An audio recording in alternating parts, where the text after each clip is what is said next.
a setup guide of the new Verizon Wi-Fi extender CE1000A.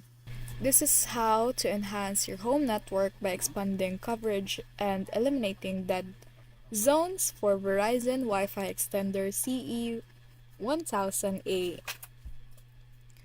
What you need first is to plug the Wi-Fi extender into a power outlet next to the Verizon Internet gateway and wait for a solid yellow light right here.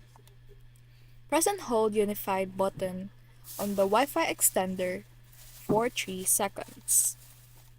Then pair button on Verizon Internet gateway.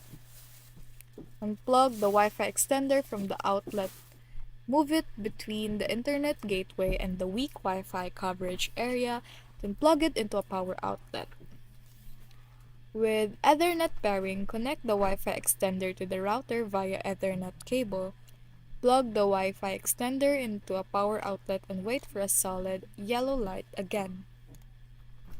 Unplug the Wi-Fi extender from the power outlet, move it between the Internet gateway and the weak Wi-Fi coverage area, then plug it into a power outlet.